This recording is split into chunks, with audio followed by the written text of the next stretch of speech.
के दौरान कई बड़ी कंपनियां भी सरकार के साथ मिलकर काम करती हैं। एनएलबी सर्विसेज की रिपोर्ट के मुताबिक महाकुंभ के दौरान अलग अलग सेक्टर्स में 12 लाख रोजगार पैदा होगा।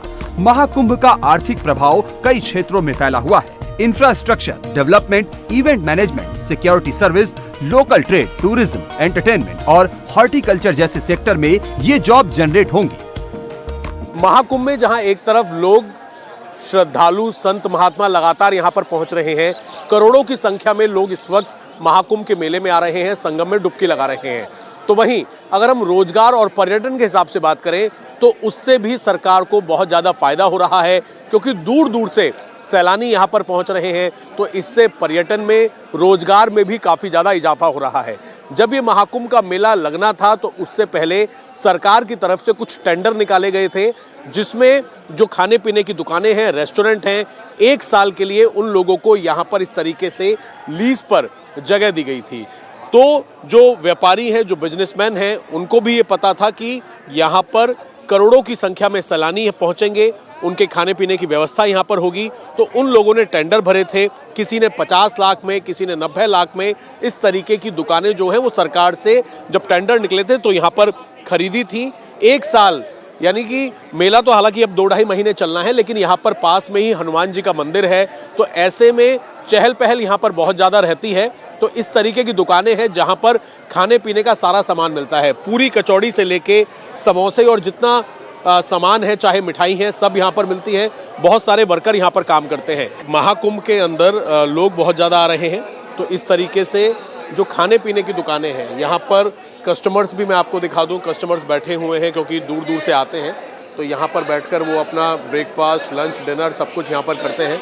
सब कुछ खाने पीने का मिलता है। तो एक तरफ जहाँ लोग गंगा मैया में, संगम में डुबकी लगाने के लिए पहुँच रहे हैं और इससे लोगों की आस्था जुड़ी हुई है, तो वहीं दूसरी तरफ इससे रोजगार, साथ ही पर्यटन, इकोनॉमी में फ़ायदा हो रहा है, क्योंकि जो रेस्टोरेंट में जो सामान आता है, सब्जियां खरीदते हैं, सब्जी वालों का फ़ायदा हो रहा है, बाकी का सामान यहाँ पर आता है, तो हर चीज़ से रोजगार जुड़ा हुआ है। यहाँ पर जो भी सामान बन रहा है, जितने वर्कर्स यहाँ पर काम कर रहे हैं, करीब 25-30 वर्कर्स यहाँ पर काम करते हैं, उनका भी घर बार इससे चल रहा है। जब इतने बड़े स्तर पर रोजगार का सृजन होगा तो इसका फायदा भी यूपी के 24 करोड़ लोगों को मिलेगा। टूरिज्म और हॉस्पिटैलिटी सेक्टर में अकेले 4,50,000 लोगों को रोजगार मिलेगा। ये नौकरियां hotel staff, tour guide, porter, travel consultant और इवेंट कोऑर्डिनेटर की होंगी। महाकुंभ में जब करोड़ों की भीड़ आएगी तो ट्रांसपोर्टेशन और लॉजिस्टिक सेक्टर में भी लोगों को काम मिलेगा। ट्रांसपोर्टेशन और लॉजिस्टिक सेक्टर में लगभग 3 लाख नौकरियां मिलेंगी। इनमें driver, supply chain manager, courier personal और अन्य सपोर्ट स्टाफ जैसे पद शामिल हैं। महाकुंभ में 10 लाख कल्पवासी और साधु संत लगातार 45 दिन रहेंगे। हर रोज लाखों श्रद्धालु आ रहे हैं। ऐसे में साधु संतों और भक्तों के लिए मेडिकल की भी जरूरत होगी। ऐसे में 1.5 महीने तक चलने वाले महाकुंभ में लगाए गए अस्थायी मेडिकल कैंप में लगभग 1.5 लाख फ्रीलांस नर्सों, पैरामेडिक्स और हेल्थ केयर से जुड़े प्रोफेशनल्स की जरूरत होगी। महाकुंभ क्षेत्र में आने जाने वाले श्रद्धालुओं की AI से लगातार मॉनिटरिंग हो रही है।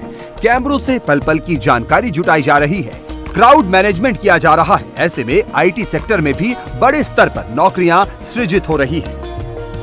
एनएलबी सर्विसेज की रिपोर्ट के मुताबिक IT सेक्टर में 2 लाख से ज्यादा प्रोफेशनल्स को काम मिलेगा, जिनके पास वर्चुअल दर्शन app, real time event update platform और साइबर सिक्योरिटी जैसे काम होंगे। संगम नगरी में जब इतनी बड़ी संख्या में भक्त आएंगे तो फुटकर विक्रेताओं के लिए भी बड़ा बाजार खुलेगा।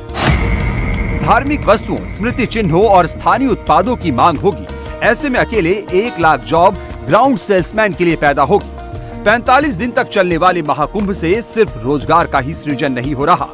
योगी सरकार महाकुंभ के जरिए स्वरोजगार को भी बढ़ावा दे रही है। बुनकरों, किसानों को इसके लिए बाकायदा ट्रेनिंग दे रही है। संगम नगरी प्रयागराज में महाकुंभ का मेला चल रहा है। तमाम श्रद्धालु, साधु संत यहाँ पर मौजूद हैं और सभी संगम में डुबकी लगा रहे हैं, तो आध्यात्म की प्राप्ति कर रहे हैं। वहीं दूसरी तरफ इस तरीके से उत्तर प्रदेश सरकार ने यहाँ पर एक मंडपम के अंदर एक जनपद एक उत्पाद उत्तर प्रदेश यहाँ पर इस तरीके से एक हाट लगाया है, और इस हाट के अंदर हम आपको दिखाएं तो अलग अलग तरीके के उत्तर प्रदेश के जो अलग अलग तरीके के उत्पाद हैं, सामान हैं, वो यहाँ पर मिल रहे हैं। देख सकते हैं आप, रेशम निदेशालय उत्तर प्रदेश है, इसके साथ ही उत्तर प्रदेश ग्रामीण पर्यटन परियोजना है। तो अलग अलग तरीके का सामान इस हाट में आपको मिल जाएगा। सर, क्या नाम है आपका? रंजन एसटीए हूँ, central Tasar research and training institute से आया हूँ। हम लोग 2 लोग आए हैं वहाँ से। तसर के बारे में हम लोग जानकारी देने के लिए हमारे स्टॉल एग्जीबिशन मेला में जो आपने एग्जीबिशन लगाया है, यहाँ पर क्या क्या मिलता है, किस किस तरीके का प्रोडक्ट मिलता है? प्रोडक्ट हम लोग बेचने नहीं आए सर, हम इसके बारे में लोगों को जानकारी देने के लिए, जागरूक करने के लिए, जिससे कि हमारे देश में और भी रोजगार पैदा हो, किसानों को लाभ हो।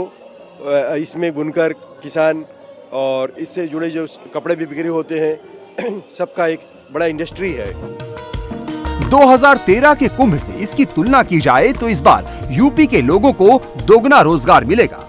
2013 के कुंभ में 6,35,000 लोगों को नौकरियां मिली थी। 2.5 लाख नौकरियां होटल इंडस्ट्री में मिली थी। 1.5 लाख जॉब एयरलाइंस और एयरपोर्ट पर। 50,000 नौकरियां इको एंड मेडिकल टूरिज्म में मिली। 55,000 नौकरियां इनफॉर्मल सेक्टर में पैदा हुई और 45,000 नौकरियां टूर एंड ट्रेवल सर्विसेज में मिली। महाकुंभ में आम श्रद्धालुओं के साथ ही बड़े बड़े बिजनेसमैन भी पहुंच रहे हैं। महाकुंभ में गौतम अडानी भी पहुंचे। इस्कॉन मंदिर में भगवान कृष्ण की आरती की।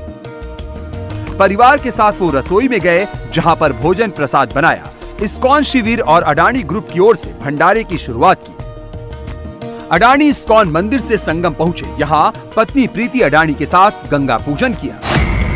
1 फरवरी को उपराष्ट्रपति जगदीप धनखड़, 5 को पीएम मोदी और 10 फरवरी को राष्ट्रपति द्रौपदी मुर्मू महाकुंभ में आएंगी। आतंकी खतरे के मद्देनजर महाकुंभ में एटीएस ने गंगा जल की जांच अपनी निगरानी में शुरू कर दी है। पहले भी संगम पर पानी की जांच रोज कराई जाती रही है। हालांकि अब इसमें एटीएस और डॉक्टरों की टीम भी शामिल की गई है।